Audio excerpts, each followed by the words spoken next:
नमस्कार दोस्तों, आप लोगों का स्वागत है पीसीएस हिंदी एकेडमी में। दोस्तों, आज मैं आप लोगों को कक्षा 10 की एनसीईआरटी का अध्याय नंबर 1 पढ़ाऊंगा। इसके पहले आपको मैं कक्षा 9 तक की एनसीईआरटी को पढ़ा चुका हूं। दोस्त, जैसा कि अध्याय का नाम है संसाधन एवं विकास, क्या आप उन वस्तुओं के नाम बता सकते हैं जो गांव और शहरों में हमारे जीवन को आराम पहुंचाते हैं? जैसे ऐसी वस्तुओं की सूची तैयार करें और इनको बनाने में प्रयोग की जाने वाले पदार्थों के नाम बताइए। हमारे पर्यावरण में उपलब्ध प्रत्येक वस्तु जो हमारी आवश्यकताओं को पूरा करने में प्रयुक्त की जा सकती हैं और जिसको बनाने के लिए प्रौद्योगिकी उपलब्ध हैं, जो आर्थिक रूप से संभव और सांस्कृतिक रूप से मान्य है। एक संसाधन है हमारे पर्यावरण में उपलब्ध वस्तुओं की रूपांतरण प्रक्रिया प्रकृति, प्रौद्योगिकी और संस्थाओं के पारस्परिक क्रियात्मक संबंध में निहित है। मानव प्रौद्योगिकी द्वारा प्रकृति के साथ क्रिया करते हैं। दोस्त, बताया गया कि मानव प्रौद्योगिकी जो है उसके द्वारा प्रकृति के साथ क्रिया करते हैं और फिर अपने आर्थिक विकास की गति को तेज करने के लिए संसाधनों का निर्माण करते हैं। दोस्त, फिर अपनी आर्थिक जो गतिविधि है उसको तेज करने के लिए संसाधनों का निर्माण करते हैं। क्या आप भी अन्य बहुत से लोगों की तरह संसाधनों को प्राकृतिक उपहार समझते हैं? ऐसा नहीं है। संसाधन मानवीय क्रियाकलापों का परिणाम है। जो संसाधन है दोस्त, वो मानवीय क्रियाकलापों का परिणाम है।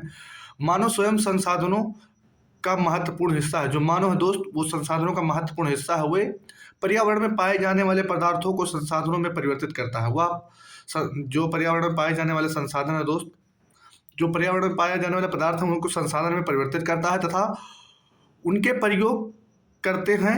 इन संसाधनों का वर्गीकरण निम्न प्रकार से किया जा सकता है। उत्पत्ति के आधार पर जैव और अजैव, साम्यता के आधार पर नवीकरण योग्य और अनवीकरण योग्य, स्वामित्व के आधार पर व्यक्तिगत और सामुदायिक, राष्ट्रीय और अंतर्राष्ट्रीय, विकास के स्तर के आधार पर संभावी, विकसित, भंडार और संचित कोष। प्रत्येक समवर्ग में कम से कम 2 संसाधनों की पहचान करें। संसाधनों के प्रकार। उत्पत्ति के आधार पर जैव संसाधन, इन संसाधनों की प्राप्ति जीवमंडल से होती है। दोस्त, उत्पत्ति के आधार पर संसाधनों का जो बांटा गया है, पहले जैव संसाधन है।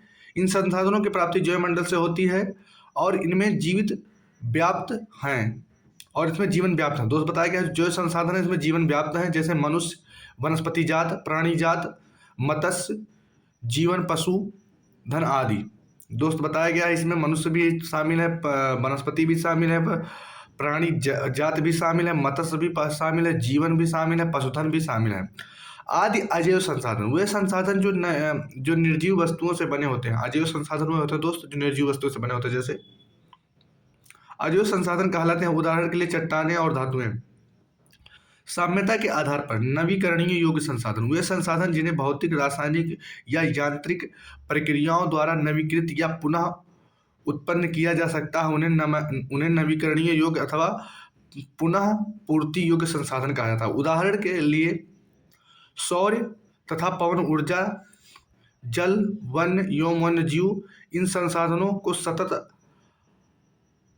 अथवा प्रवाह संसाधनों में विभाजित किया गया है। अनवीकरणीय संसाधन, अनवीकरणीय जो संसाधन है दोस्त, इन संसाधनों का विकास एक लंबे भूवैज्ञानिक अंतराल में होता है। खनिज और जीवाश्म ईंधन इस प्रकार के संसाधनों का उदाहरण है। अनवीकरणीय जो संसाधन है दोस्त, इनके जो उदाहरण हैं वो खनिज और जीवाश्म है। इनके बनने में लाखों वर्ष लगते हैं। अनवीकरणीय जो संसाधन है दोस्त, इनको बनने में लगभग लाखों वर्ष लगते हैं। इनमें से कुछ संसाधन जैसे धातुएं पुनः चक्रीय हैं। जो धातुएं हैं दोस्तों पुनः चक्रीय, उनको पुनः हमें प्राप्त किया जा सकता है। और कुछ संसाधनों जैसे जीवाश्म ईंधन अचक्रीय हैं, ये दोबारा नहीं प्राप्त किए जा सकते, वह एक बार प्रयोग के साथ ही खत्म हो जाते हैं। स्वामित्व के आधार पर व्यक्तिगत संसाधन निजी व्यक्तियों के स्वामित्व से भी होती है। बहुत से किसानों के पास सरकार द्वारा आवंटित भूमि होती है, जिसके बदले वे सरकार को लगान चुकाते हैं। गांव में बहुत से लोग भूमि के स्वामी भी होते हैं और बहुत से लोग भूमिहीन होते हैं। दोस्त बताया कि गांव में ऐसे बहुत से लोग हैं जिनके पास भूमि है, जमीन है, बहुत से लोग ऐसे हैं जिनके पास जमीन नहीं है। शहरों में लोग भूखंड घरों या अन्य जायदाद के मालिक होते हैं, और शहरों में दोस्त घरों के मालिक लोग होते हैं। बाग, चारागाह, तालाब और कुओं का जल आदि संसाधनों के निजी स्वामित्व के कुछ उदाहरण हैं। दोस्त, जो हमारा बाग हो गया, चारागाह हो गया, तालाब हो गया, कुआं हो गया, ये निजी संसाधन के अंतर्गत आते हैं। अपने परिवार के संसाधनों की सूची तैयार कीजिए। बताया गया कि आपके परिवार में जो संसाधन उसकी सूची तैयार कीजिए। सामुदायिक स्वामित्व वाले संसाधन, ये संसाधन समुदाय के सभी सदस्यों को उपलब्ध होते हैं। जो सामुदायिक संसाधन होते हैं दोस्त, वो समुदाय के सभी सदस्यों को उपलब्ध होते हैं। गांव की शामिल दोस्त बताया गया है कि गांव की शामिलात भूमि, चारण भूमि, शमशान भूमि, तालाब इत्यादि और नगरीय क्षेत्रों में सार्वजनिक पार्क, पिकनिक स्थल और खेल के मैदान वहां के रहने वाले सभी लोगों को उपलब्ध होते हैं। दोस्त, इस जो सामुदायिक स्वामित्व वाले संसाधन उनके उदाहरण दिया गया है। ग्रामीण में आप आएंगे तो चारण भूमि, शमशान, तालाब, और शहर में आप जाएंगे तो पार्क या पिकनिक स्थल। राष्ट्रीय संसाधन, तकनीकी तौर पर देश में पाए जाने वाले, दोस्त बताया गया है कि तकनीकी तौर पर देश में पाए जाने वाले सारे संसाधन राष्ट्रीय संसाधन हैं। जो तकनीकी तौर पर दोस्त देश में पाए जाते हैं वो सारे संसाधन राष्ट्रीय संसाधन। देश की सरकार को कानूनी अधिकार है कि वह व्यक्तिगत संसाधनों को भी आम जनता के हित में अग्रहित कर सकती है। आपने देखा होगा कि सड़कें, नहरें और रेल लाइनें व्यक्तिगत स्वामित्व वाले खेतों में बनी हुई हैं। शहरी विकास प्राधिकरण को सरकार ने भूमि अधिग्रहण का अधिकार दिया है।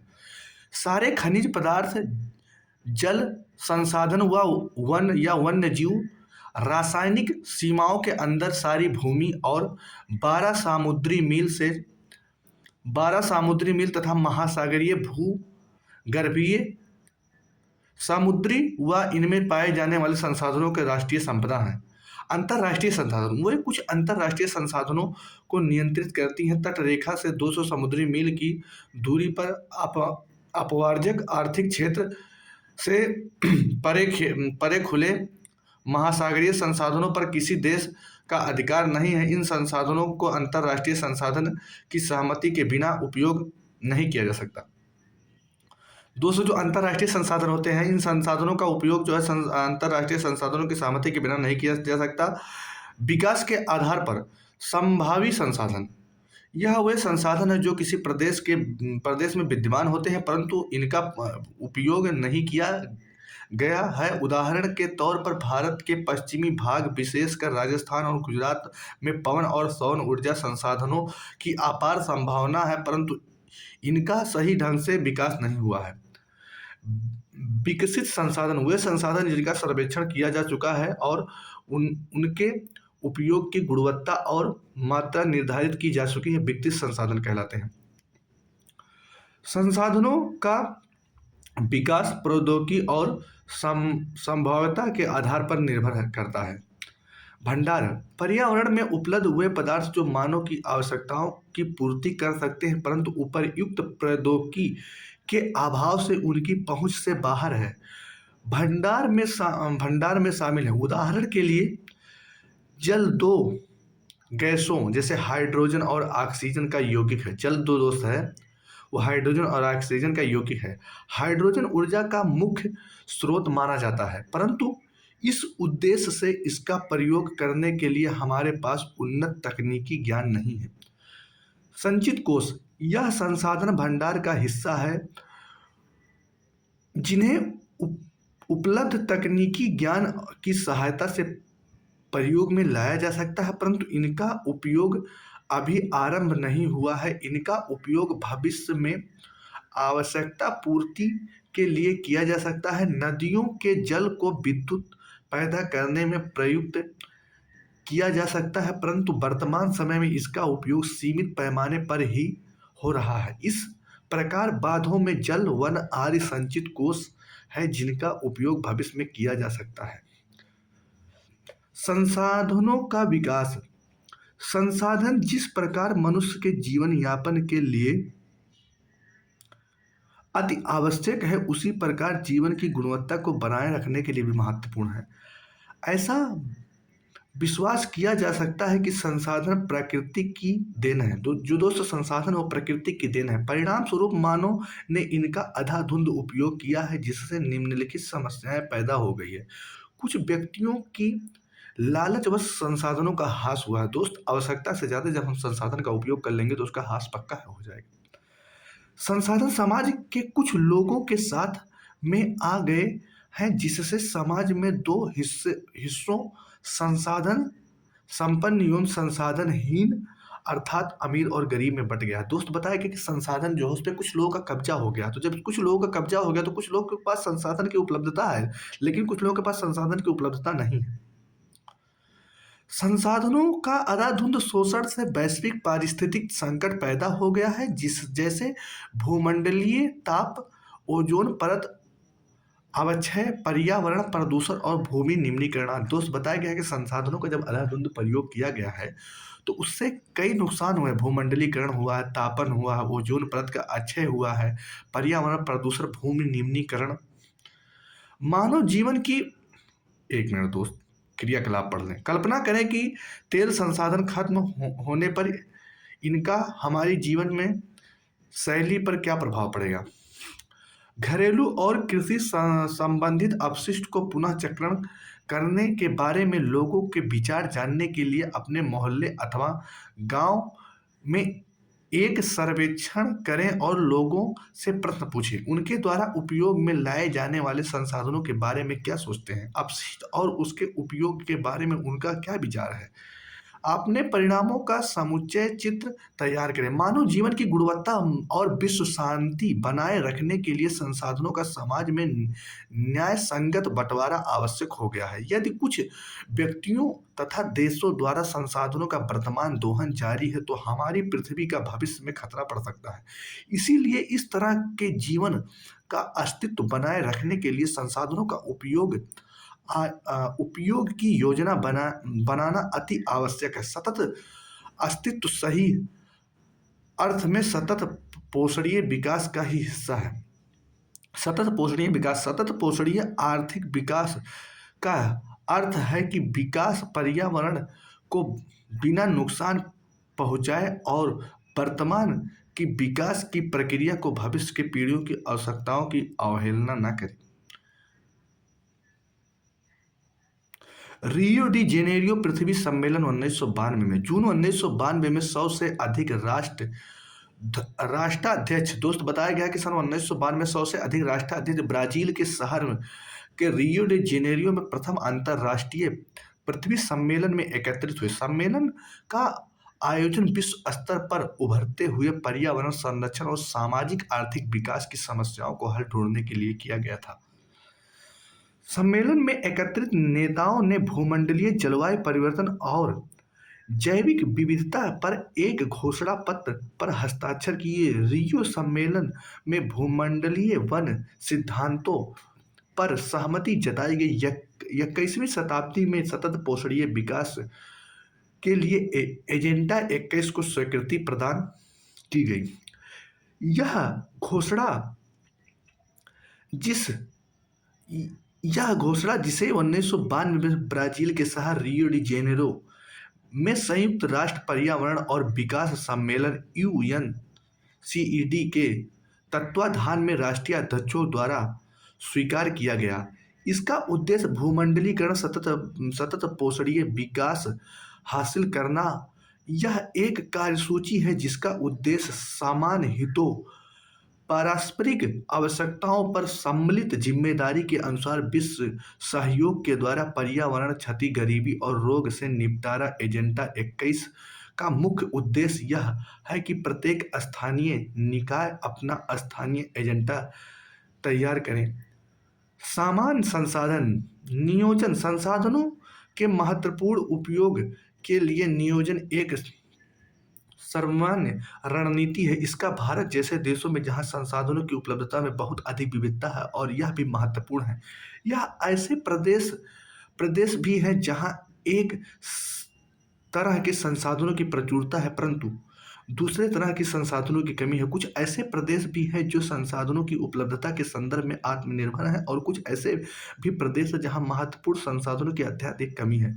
उदाहरण के लिए झारखंड, मध्य प्रदेश और छत्तीसगढ़ आदि प्रांतों में खनिजों, कोयले के प्रचुर भंडार हैं। अरुणाचल प्रदेश जल संसाधन प्रचुर मात्रा में पाए पाए जाते हैं परंतु मूल विकास की कमी है।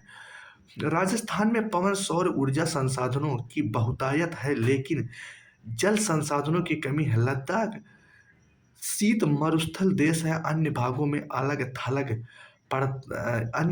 अलग थलग पड़ता है। यह प्रदेश सांस्कृतिक विरासत का धनी है परंतु यहाँ जल आधारभूत अवसंरचना तथा कुछ महत्वपूर्ण खनिजों की कमी है। इसीलिए राष्ट्रीय, प्रांतीय, प्रादेशिक और स्थानीय स्तर पर संतुलन संसाधन नियोजन की आवश्यकता है।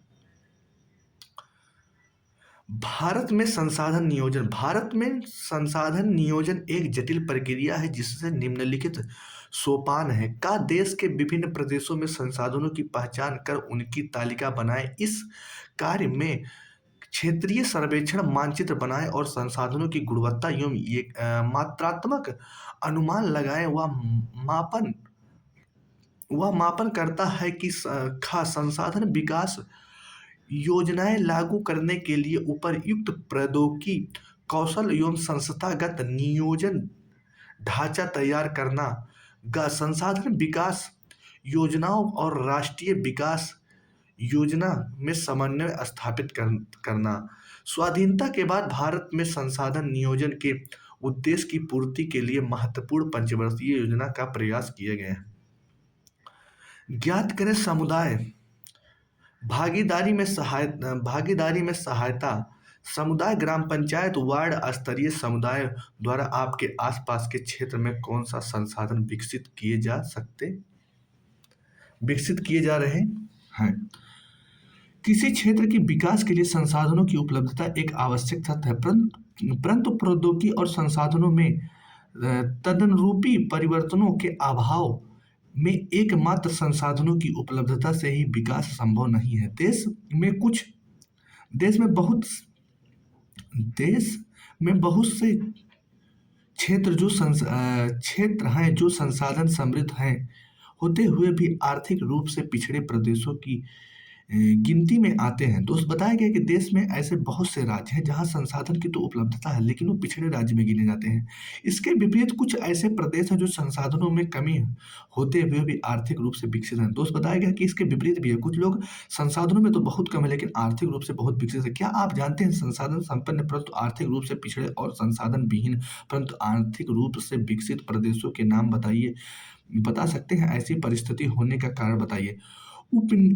उपनिवेश का इतिहास हमें बताता है कि उपनिवेशों में संसाधन संपन्न प्रदेश विदेशी आक्रमणकारियों के लिए मुख्य आकर्षक रहे हैं। उपनिवेशकारी देशों ने बेहतर प्रौद्योगिकी के सहारे से उपनिवेशों के संसाधनों का शोषण किया तथा उन पर अपना आधिपत्य स्थापित किया है। अतः संसाधन किसी प्रदेश के विकास में तभी योगदान दे सकते हैं जब उपर्युक्त प्रौद्योगिकी विकास और संसाधन परिवर्तन किए जाएं। उपनिवेश के विभिन्न चरणों में भारत ने इन सबका अनुभव किया है। अतः भारत में विकास सामान्यता तथा संसाधन के विकास लोगों के मुख्य संसाधनों की उपलब्धता पर ही आधारित नहीं है बल्कि इनमें प्रौद्योगिकी, मानव संसाधन की गुणवत्ता और ऐतिहासिक अनुभव का भी योगदान रहा है। संसाधनों का संरक्षण। संसाधन किसी भी तरह के विकास में महत्वपूर्ण भूमिका निभाते हैं परंतु संसाधनों का विवेकहीन उपभोग और अति उपयोग के कारण कई सामाजिक, आर्थिक, पर्यावरण समस्याएं पैदा हो सकती हैं। दोस्त, बताया गया जो संसाधन है अगर गुणवत्ता पूर्वक और क्या नाम है जितना लिमिटेड अगर खर्च उपयोग किया जाए तो यह क्या नाम है कोई समस्या नहीं करेगी। लेकिन यदि इसका ज़्यादा दोहन किया जाएगा तो ये विभिन्न स्तरों पर संसाधनों के संरक्षण के आवश्यक आवश्यक है।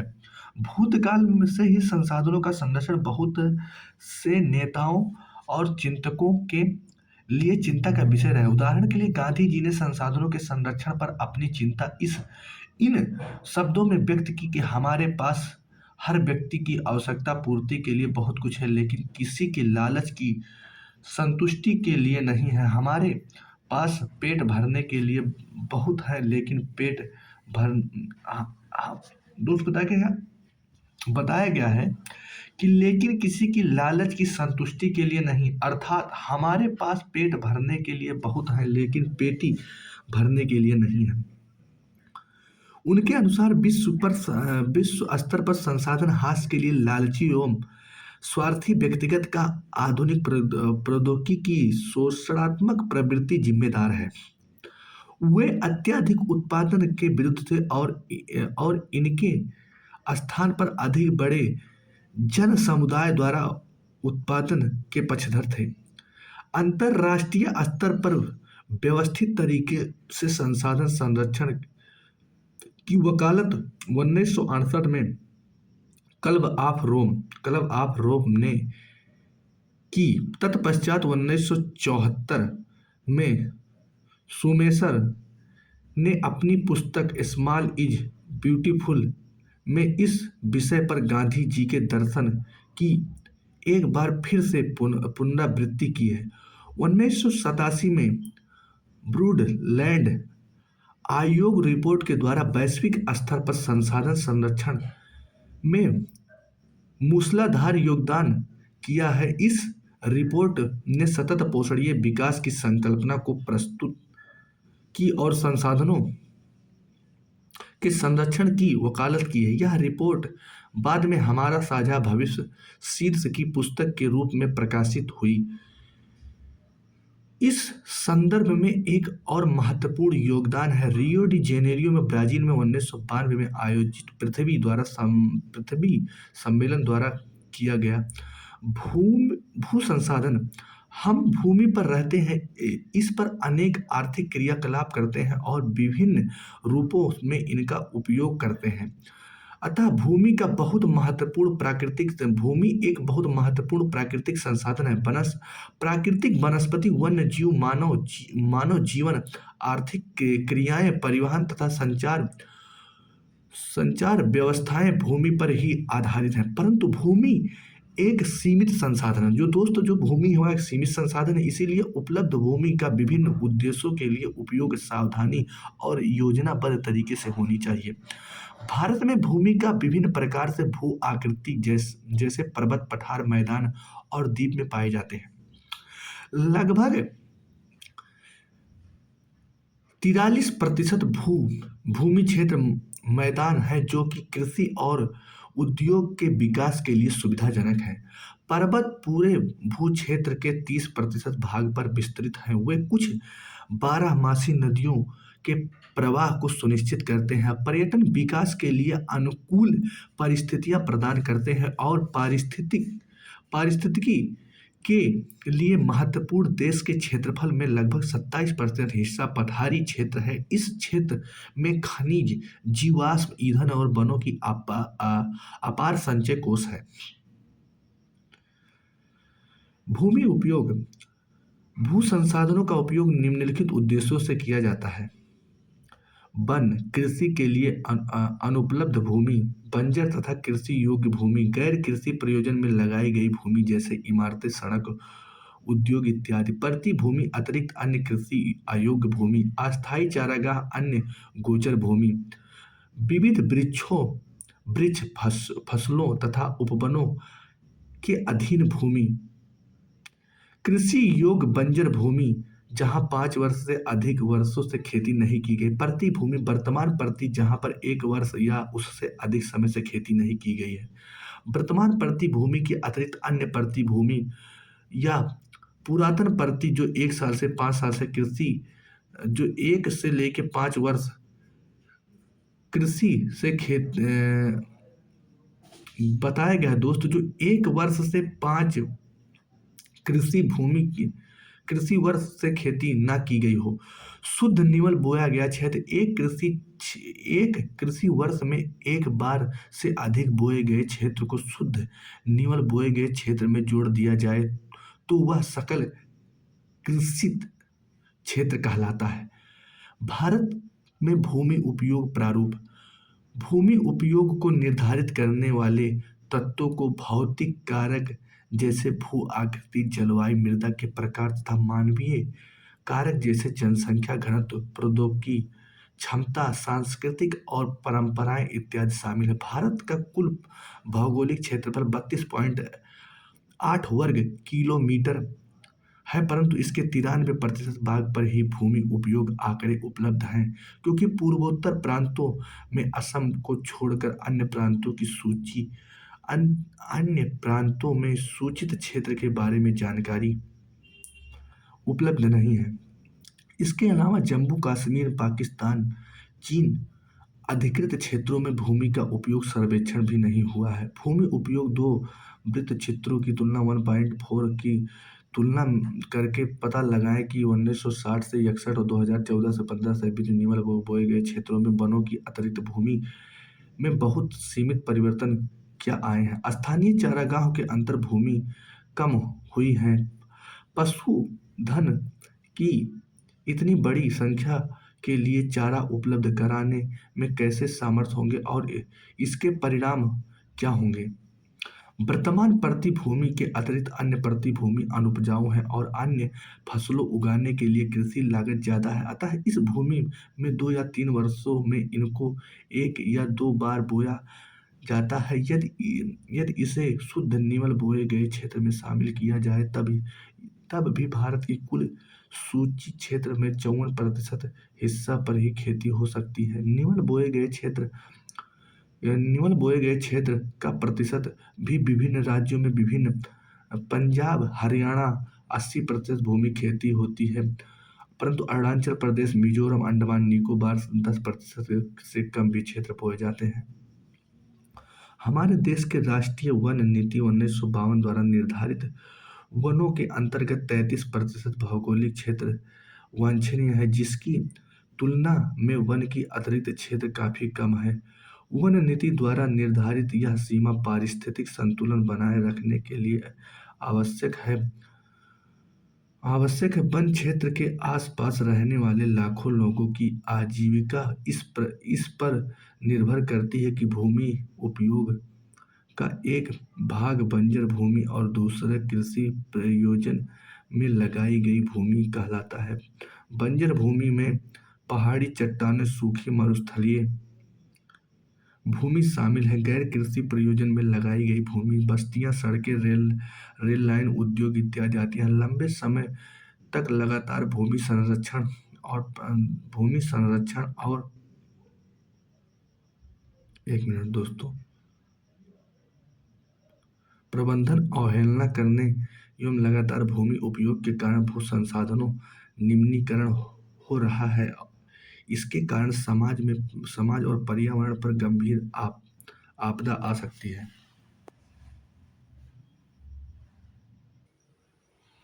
भूमि निम्नीकरण और संरक्षण के उपाय। भूमि एक ऐसा संसाधन है जिसका उपयोग हमारे पूर्वज करते आए हैं तथा भावी पीढ़ी भी इसी भूमि का उपयोग करेगी।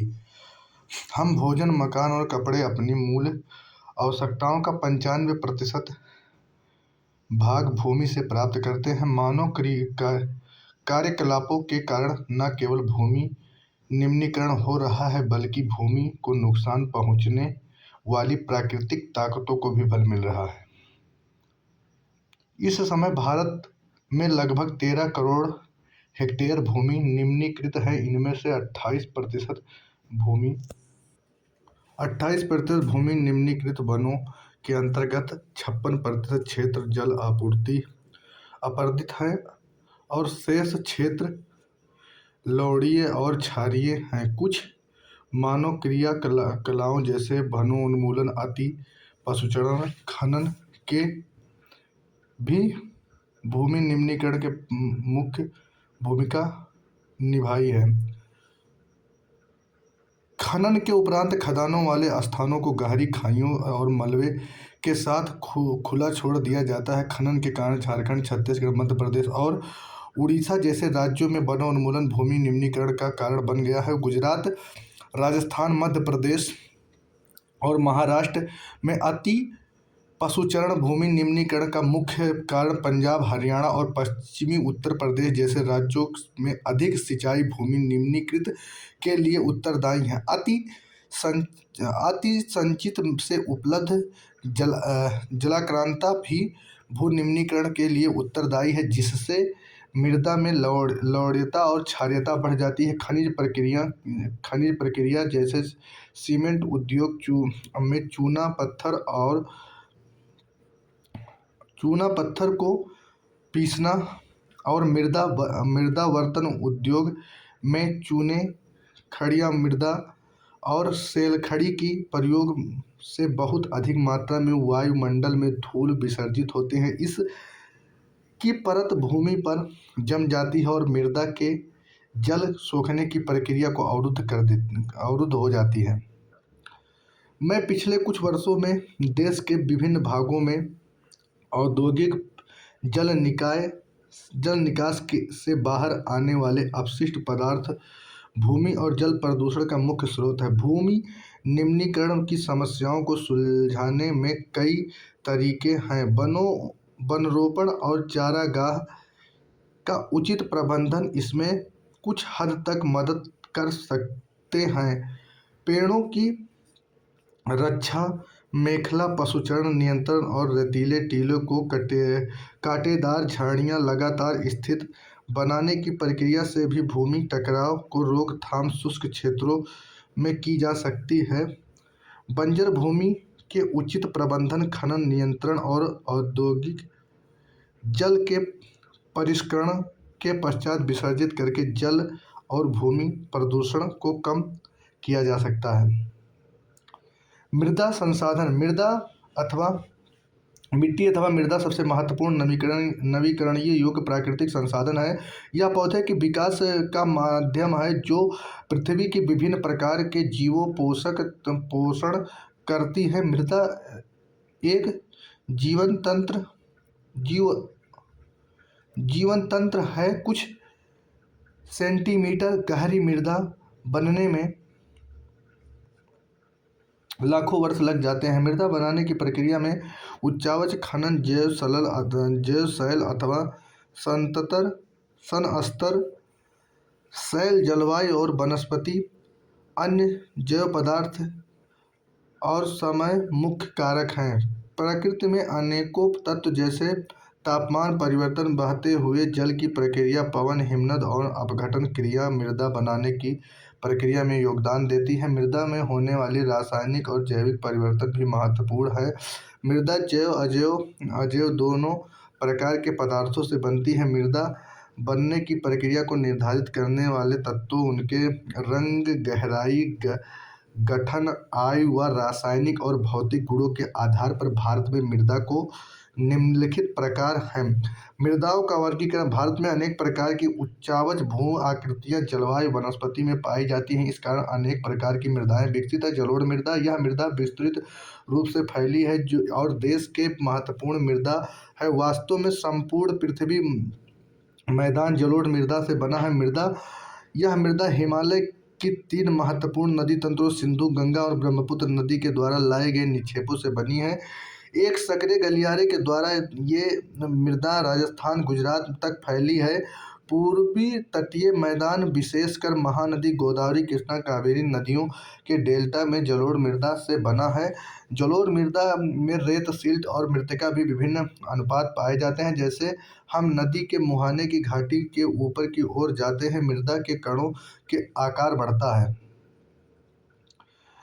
बढ़ता चला जाता है। नदी घाटी के ऊपर भाग में जैसे ढाल भाग के समीप मोटे कण वाली मृदा पाई जाती है। ऐसी मृदा पर्वतों की तलहटी पर बने मैदानों जैसे द्वार चोर क्षेत्र और तराई में आमतौर पर पाई जाती हैं। कणों के आकार या घटकों के अलावा मृदा की पहचान उनकी आयु से भी की जाती है। आयु के आधार पर जलोढ़ मृदा दो प्रकार की होती है, पुराना जलोढ़ बांगर और नया जलोढ़ खादर। बांगर मृदा में कंकड़ ग्रंथियां की मात्रा ज़्यादा होती है। खादर मृदा में बांगर मृदा की तुलना में ज़्यादा महीन कण पाए जाते हैं। जलोढ़ मृदा बहुत उपजाऊ होती है। अधिकतर जलोढ़ मृदाएं पोटाश, फास्फोरस और चूना युक्त होती हैं। इनको गन्ने, चावल, गेहूं, अन्य अनाजों, दलहन फसलों खेती के लिए उपयुक्त होती है। अधिक उपजाऊ के कारण जलोढ़ मृदा वाले क्षेत्रों में गहन कृषि की जाती है। यह जनसंख्या घनत्व भी अधिक है। सूखे क्षेत्र में मृदा अधिक क्षारीय होती है। इन मृदाओं का यही उपचार है कि सिंचाई करके इनकी पैदावार बढ़ाई जा सकती है। जलोढ़ दोस्त जो जलोढ़ मृदा है उसमें सिंचाई करके पैदावार को बढ़ाई जा सकती है। अब आप लोग जानिए काली मृदा के बारे में। इन मृदाओं का रंग काला होता है। इन्हें रेगड़ मृदा भी कहा जाता है। काली मृदा कपास की खेती के लिए उचित समझी जाती है और काली कपास मृदा के नाम से जाना जाता है।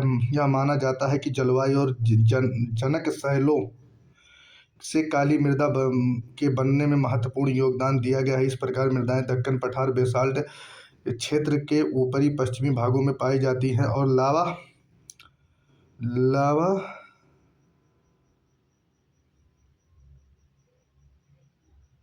लावा जनक शैलों से बनती है। ये मृदाएं महाराष्ट्र, सौराष्ट्र, मालवा, मध्य प्रदेश, छत्तीसगढ़ के पठार में पाई जाती हैं।